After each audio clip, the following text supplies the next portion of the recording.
Bonjour chers abonnés, aujourd'hui nous allons continuer le travail sur la reproduction. Aujourd'hui, voici le plan que j'ai décidé et qui va nous permettre de faire le travail, de faciliter notre travail en tant que tel. Voilà. Donc le plan AGO c'est divisé en trois parties, c'est-à-dire en A on va parler des fonctions endocrines des ovaires. En B, on va parler de la régulation du fonctionnement de l'appareil génital de la femme, c'est-à-dire comment se régule le fonctionnement de l'appareil génital de la femme. Mais la régulation se fait par les hormones hypophysaires et aussi par l'hormone de l'hypothalamus. Donc, si vous vous rappelez très bien que l'hypophyse est une petite section de l'hypothalamus. Autrement dit que l'hypophyse est presque logée à l'intérieur de l'hypothalamus. Donc, c'est une petite cicatrice, n'est-ce pas, qui se trouve à l'intérieur de l'hypothalamus.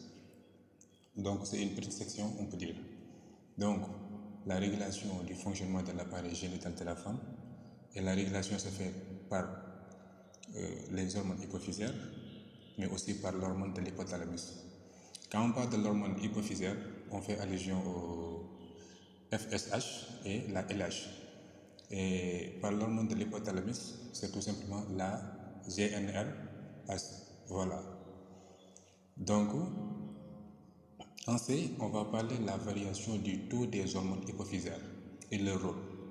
Je disais tantôt que les hormones hypophysaires, c'est tout simplement la LH et la FSH. Maintenant, comment varient le taux de ces hormones? Et on va expliquer aussi le rôle de ces hormones, c'est-à-dire la LH et la FSH. En D, nous allons parler du contrôle de l'activité hypothalamo-hypophysaire. Et le contrôle se fait par les hormones ovariennes circulantes, c'est-à-dire qui circulent à travers le sang, et comment l'activité hypophysaire est contrôlée par des stimuli externes, comme la température et, comme la température et le stress, etc. On est d'accord? Donc on va continuer le travail. Juste pour vous dire que si vous n'êtes pas encore abonné à ma chaîne, veuillez cliquer sur le bouton s'abonner et activer la cloche pour ne pas manquer de notifications. Et voilà, en A, on dit que, on va parler de la fonction endocrine des ovaires. Pour cela, nous allons faire des expériences et tirer une interprétation pour mieux comprendre exactement la fonction endocrine des ovaires. Maintenant, comme expérience, d'abord, c'est la femme, l'ablation chirurgicale des deux ovaires entraîne la disparition des règles, c'est-à-dire menstruation. J'ai dit, chez la femme, l'ablation chirurgicale des deux ovaires entraîne la disparition des règles. On est d'accord? Maintenant, les greffes d'ovaires ou les injections d'extraits ovariens à des femelles ovariectomisées entraînent la réapparition de l'œstrus ou des menstruations.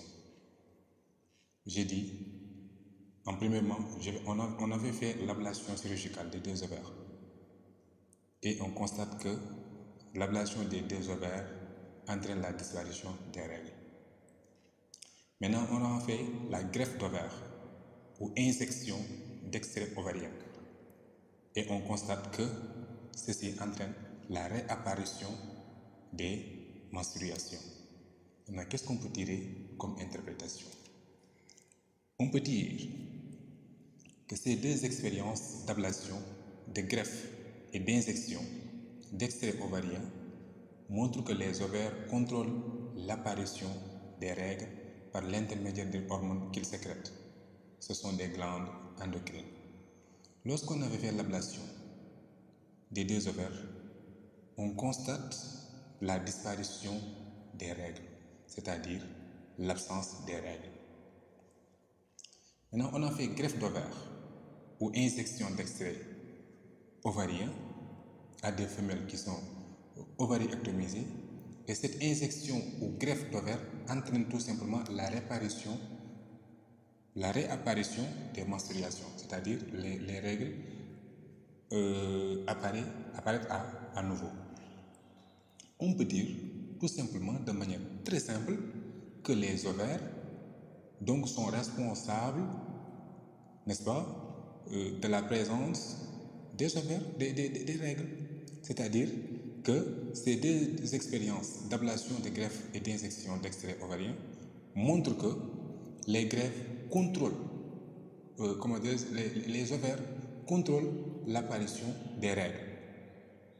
Et c'est même ces ovaires-là qui sont responsables de la présence des règles chez la femme. On ne peut même pas dire que, si on veut, on dit juste les règles, et à ne pas préciser c'est la femme, parce que quand on parle de règles, bon, certainement c'est pour les femmes. Voilà. Donc, retenez-vous bien que les ovaires contrôlent tout simplement les règles. On est d'accord? Parce qu'on a fait l'ablation et on constate tout simplement la disparition des règles. Et après, on a fait greffe d'ovaire ou d'injection d'extrait ovarien, n'est-ce pas? Et on constate la réapparition des menstruations, c'est-à-dire des règles.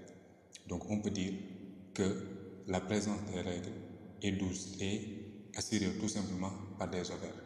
Autrement dit, ces expériences d'ablation, de greffe et d'injection d'extrait ovarien montrent que les ovaires contrôlent l'apparition des règles par l'intermédiaire d'une hormone qu'ils sécrètent. Ce sont les glandes endocrines. Maintenant, on peut dire aussi que les ovaires sécrètent deux hormones. Les ovaires sécrètent deux hormones. Ce sont les oestrogènes, principalement l'estradiol et la progestérone. Donc retenez-vous bien que les ovaires contrôlent les règles et sécrètent deux hormones. Les oestrogènes, principalement l'estradiol et la progestérone. C'est ça les deux ovaires, les deux hormones que les ovaires sécrètent. Maintenant, les hormones passent dans les capillaires ovariens et sont distribuées par le sang à tout l'organisme. Elles n'agissent que sur les organes cibles ou effecteurs, c'est-à-dire le vagin. On est d'accord? Donc, je pense que c'est tellement simple.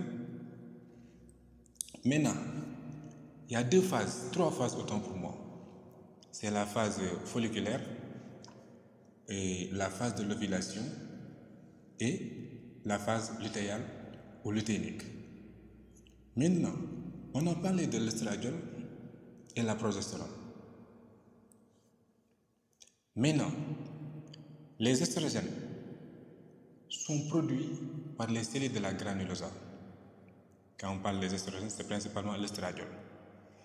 Sont produits par les cellules de la granulosa et de la tête interne des cellules, des follicules, autant pour moi. Les estrogènes, principalement l'estradiol, sont produits par les cellules de la granulosa et de la tête interne des follicules. Maintenant, avant la puberté, l'estradiol permet l'apparition et le maintien des caractères sexuels secondaires de la femme. Quand on parle de caractères sexuels secondaires de la femme, c'est tout simplement le développement des seins, l'apparition des poils, affinement de la taille, etc. Donc retenez-vous bien, pour le cas de l'estradiol, avant la puberté, l'estradiol permet l'apparition et le maintien des caractères sexuels secondaires de la femme. Maintenant, après la puberté, l'estradiol, son rôle, c'est de stimuler la prolifération de la muqueuse utérine, c'est-à-dire l'endomètre. L'estradiol aussi stimule la sécrétion de la graisse cervicale par le col de l'utérus, mais aussi l'estradiol stimule les contractions du muscle utérin, c'est-à-dire le myomètre. Il abaisse la température corporelle durant la première phase du cycle et stimule aussi les canaux galactophores. C'est ça les estrogènes, autrement dit principalement l'estradiol. Maintenant, l'estradiol est appelé aussi hormone de la féminité. C'est ça, les estrogènes principalement l'estradiol. Maintenant, on va parler aussi de la progestérone, parce que ce sont des hormones. On est d'accord? Sécrétées par les ovaires. Donc la progestérone, elle est produite par les cellules luthéniques du corps jaune. Elle est produite par les cellules luthéniques du corps jaune. Donc quand on parle de l'estradiol, retenez-vous bien que l'estradiol est produit par les cellules de la granulosa et de la tête interne des follicules. Par contre, la progestérone est produite par les cellules luthéniques du corps jaune. Vous allez comprendre après le corps jaune. Maintenant, la progestérone accentue les modifications utérines dues à l'estradiol, c'est-à-dire la formation de la dentelle utérine. Elle inhibe aussi les contractions du muscle utérin, c'est-à-dire le silence utérin, et prépare ainsi l'utérus à la nidation. Quand on parle de nidation, c'est la fixation de l'embryon. Elle prépare la gestation. Quand on parle de la gestation, on fait allusion à la grossesse. La progestérone stimule aussi la sécrétion d'une glaire peu abondante et épaisse, c'est-à-dire imperméable aux spermatozoïdes. La progestérone est également responsable de la légère hyperthermie, c'est-à-dire la température élevée, durant la phase lutéale, c'est-à-dire la phase luthénique. Donc retenez-vous bien que l'estradiol et la progestérone sont sécrétés et libérés dans le sang à des taux variables au cours du cycle ovarien. Leur sécrétion est cyclique. Je répète, l'estradiol et la progestérone sont sécrétés et libérés dans le sang à des taux variables au cours du cycle ovarien. Leur sécrétion est cyclique. Vous pouvez regarder cette courbe. Vous allez comprendre que pendant la phase folliculaire, on a la sécrétion de l'estradiol et aussi pendant la phase lutéale, on a la sécrétion de l'estradiol.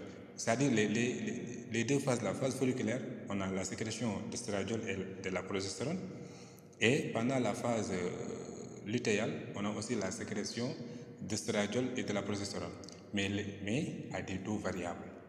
Pendant la phase folliculaire, vous comprenez très bien que le taux d'estradiol supérieur au taux de la progestérone pendant la phase folliculaire. Et cette augmentation est notée juste environ vers le 8e jour et redevenir à sa valeur initiale au moment du 14e jour. Ça, c'est pour le cycle normal. Parce que pour la femme, le cycle normal de la femme, en moyenne, dure 28 jours. Maintenant, vous comprenez, pendant la phase lutéale, le taux de progestérone est supérieur au taux d'estradiol. C'est comme ça que ça se passe. Donc, les deux hormones sont sécrétées dans le sang, mais à des taux variables. Voilà, on continue. En B, on va parler de la régulation du fonctionnement de l'appareil génital de la femme. Quand on parle de régulation du fonctionnement de l'appareil génital de la femme, c'est-à-dire que la régulation se fait par des hormones hypophysaires et par l'hormone de l'hypothalamus. Donc, par les hormones hypophysaires, toujours pour comprendre, c'est-à-dire qu'on avance avec des expériences. Quand on fait des expériences, on utilise une interprétation pour mieux comprendre exactement ce qu'on nous dit par là. Donc, par les hormones hypophysaires, c'est-à-dire la régulation du fonctionnement de l'appareil génital de la femme, par les hormones hypophysaires. L'ablation, quand on parle de l'ablation, c'est la section. L'ablation du lobe antérieur de l'hypophyse entraîne l'arrêt du cycle ovarien. l'atrophie des ovaires et de leurs effecteurs utérins, utérus vasin. C'est-à-dire, lorsqu'on fait l'ablation ou la section du lobe antérieur de l'hypophyse, cette ablation entraîne l'arrêt du cycle ovarien.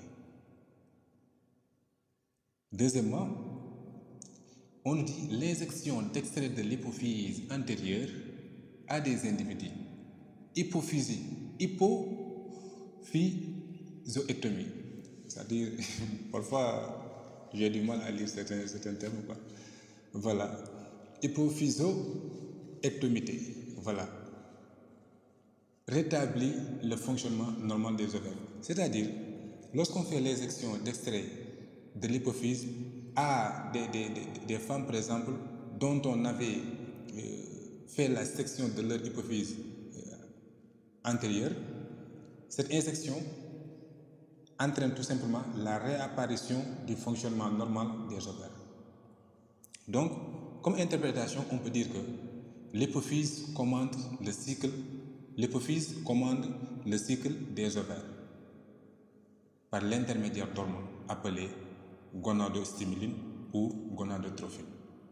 Parmi ces hormones, on distingue la FSH et la LH.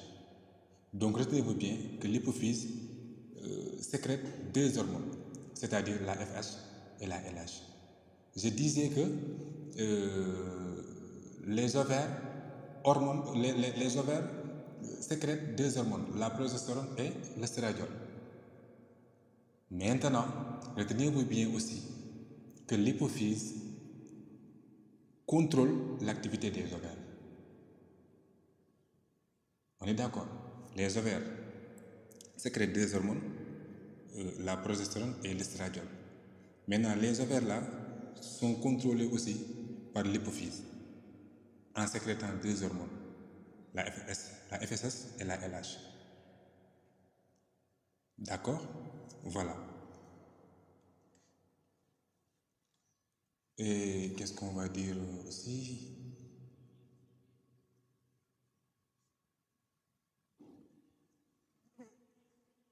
Voilà. On a déjà parlé de la régulation du fonctionnement.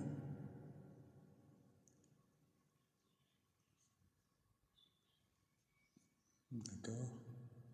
Excusez-moi. Donc, c'est par les hormones hypophysaires. Donc, on va parler de la régulation du fonctionnement des appareils par l'hormone de l'hypothalamus.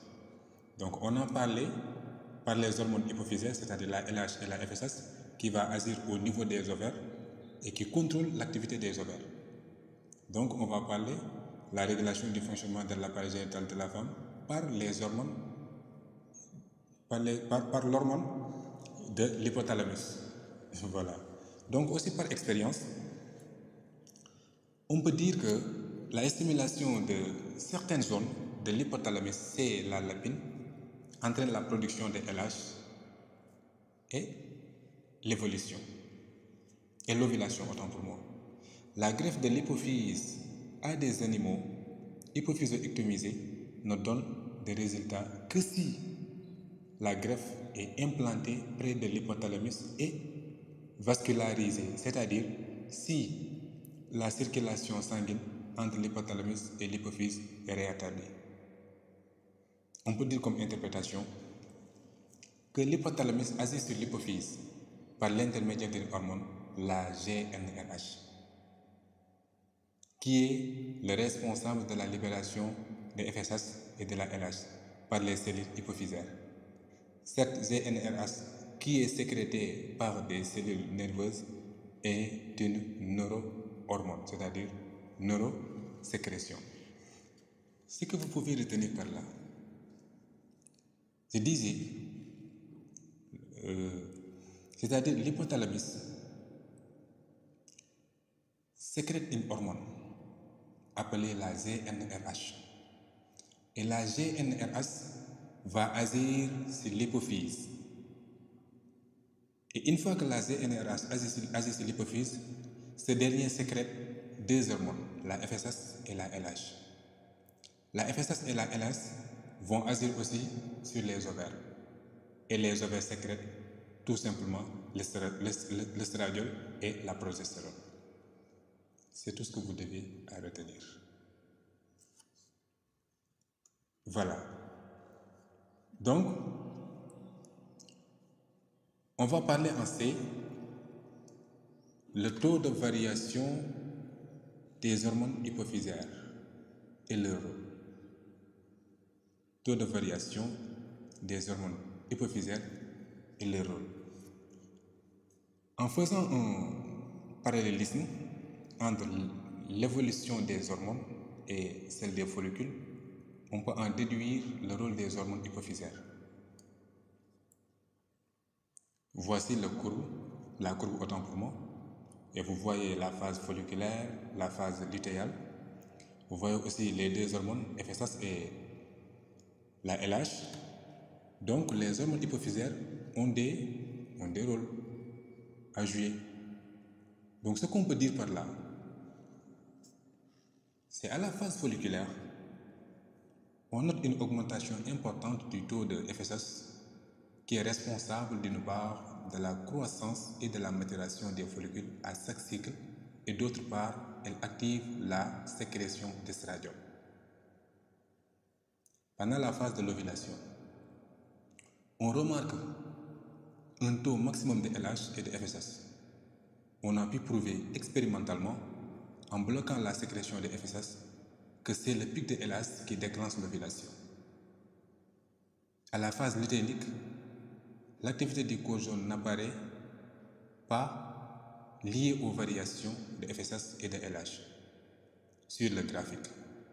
Mais des expériences ont montré que c'est la LH qui est aussi responsable de la transformation du follicule rompu en corps jaune. On pense que c'est la LH qui, si besoin, entretient la sécrétion de la progestérone par le corps jaune. La LH est aussi appelée luteinizing hormone. Donc retenez-vous bien que à la phase lutéinique, c'est l'activité du corps jaune. L'activité du corps jaune n'apparaît pas liée aux variations de la FSH et de la LH sur le graphique. Mais des expériences ont montré que c'est la LH qui est aussi responsable de la transformation du follicule rompu en corps jaune. On est d'accord? Voilà. Pour un C, je pense que c'est très clair. Donc, on va parler contrôle de l'activité de l'hypothalamo-hypophysaire. Contrôle de l'activité de l'hypothalamo-hypophysaire. Mais aussi, c'est contrôlé par les hormones ovariennes circulantes où? Dans le sang. Mais aussi par des stimuli externes. Donc, contrôle de l'activité hypothalamo-hypophysaire, ce contrôle se fait par les hormones ovariennes, mais aussi ce contrôle se fait par des stimuli externes. On est d'accord? Donc, contrôle de l'activité hypothalamo-hypophysaire par des hormones ovariennes circulantes, c'est toujours par des expériences et on tire encore une interprétation pour mieux comprendre cette partie, c'est-à-dire ces contrôles. Donc par expérience, on peut dire l'ablation des ovaires entraîne une augmentation de la sécrétion des gonadostimulines. L'ablation des ovaires, quand on fait l'ablation des ovaires, cela entraîne tout simplement une augmentation de la sécrétion de la LH et de la FSH. On est d'accord? On obtient le même résultat quand l'ovaire ne fonctionne plus, comme pendant la ménopause. Interprétation, on peut dire que le complexe hypothalamo-hypophysaire reçoit des informations parfois sanguines de la part de l'ovaire et y répond. L'ovaire contrôle en retour l'hypophyse de deux façons. J'ai dit, le complexe hypothalamo-hypophysaire reçoit des informations par la voie sanguine. Parce que lorsqu'on avait fait l'ablation des ovaires, Ceci entraîne une augmentation de la sécrétion des gonadotropines, c'est-à-dire la LH et la FSS. On obtient le même résultat quand l'ovaire ne fonctionne plus comme pendant la ménopause. Donc on peut dire que le complexe hypothalamo-hypophysaire reçoit des informations par voie sanguine. Cette fois-ci, ce n'est pas par voie hormonale, mais par voie, c'est pas par voie nerveuse, mais par, comment dirais-je, le complexe hypothalamo-hypophysaire reçoit des informations par voie sanguine de la part de l'ovaire et il répond. Quand il reçoit des informations par voie sanguine, le complexe hypothalamo-hypophysaire répond. Et l'ovaire contrôle en retour l'hypophyse de deux façons. Parce que là, l'augmentation de LH et de la FS est très importante et la sécrétion est très importante. Donc, il va falloir faire des contrôles pour arrêter l'augmentation fulgurante de la sécrétion de ces deux hormones-là, la LH et la FSS. Donc, c'est ce qu'on appelle des rétrocontrôles. On peut avoir rétrocontrôle positif quand il y a déficit. On peut avoir rétrocontrôle négatif aussi. Donc, les deux contrôles en retour que peut faire l'hypophyse, c'est rétrocontrôle positif et rétrocontrôle négatif. Donc, quand on parle de rétrocontrôle négatif, c'est pendant la phase folliculaire. L'estradiol inhibe la sécrétion des FSS et des LH. Quand son taux est inférieur à une valeur CI d'environ 75 ml de sang. Ce qui explique le faible taux de gonadotropine. On parle rétrocontrôle négatif. Je dis, quand on parle de rétrocontrôle négatif, c'est d'abord même le premier rétrocontrôle, c'est pendant la phase folliculaire. L'estradiol inhibe la sécrétion de FSS et de la LH quand son taux est inférieur à une valeur CI. Ce qui explique le faible taux de gonadotropine. On parle de rétrocontrôle négatif. Même ce schéma, même si vous regardez très bien ce schéma, vous allez comprendre. Et quand on parle de rétrocontrôle positif, c'est lorsque le taux d'estradiol dépasse la valeur liminaire. Ce qui arrive au moment de la maturation du follicule, l'hypophyse échappe au contrôle de l'ovaire et sécrète beaucoup de FSS et de LH, c'est-à-dire pic de LH. On parle de rétrocontrôle positif. Je dis lorsque le taux d'estradiol dépasse la valeur liminaire, ce qui arrive au moment de la maturation du follicule, l'hypophyse échappe au contrôle de l'ovaire et sécrète beaucoup de FSH et de LH. On parle de rétrocontrôle positif. On est d'accord? C'est ça le premier rétrocontrôle négatif. Et deuxième rétrocontrôle négatif, pendant la phase lutéinique, le taux d'estradiol est infraliminaire et la sécrétion de progestérone inhibe à nouveau l'hypophyse, ce qui explique le taux faible de FSH et de LS durant cette phase. Donc retenez-vous bien qu'on a deux rétrocontrôles. Premier rétrocontrôle négatif et deuxième rétrocontrôle négatif. On est d'accord? Dans le premier rétrocontrôle négatif, on a un rétrocontrôle positif. C'est-à-dire, premier rétrocontrôle négatif, c'est pendant la phase folliculaire, l'estradiol inhibe la sécrétion de FSS et de la LH quand son taux est inférieur à une valeur C. Ce qui explique le faible taux de gonadotropine. On parle de rétrocontrôle négatif. Maintenant, dans cette premier rétrocontrôle négatif, on peut parler aussi de rétrocontrôle positif. Lorsque le taux d'estradiol dépasse la valeur liminaire, ce qui arrive au moment de la maturation du follicule, l'hypophyse échappe au contrôle de l'ovaire et sécrète beaucoup de FSH et de LH. On parle de rétrocontrôle négatif. Maintenant, deuxième rétrocontrôle négatif, c'est pendant la phase lutéinique, le taux d'estradiol est infraliminaire et la sécrétion de progestérone inhibe à nouveau l'hypophyse, ce qui explique le taux faible de FSH et de LH durant cette phase. D'accord. Voilà. Donc,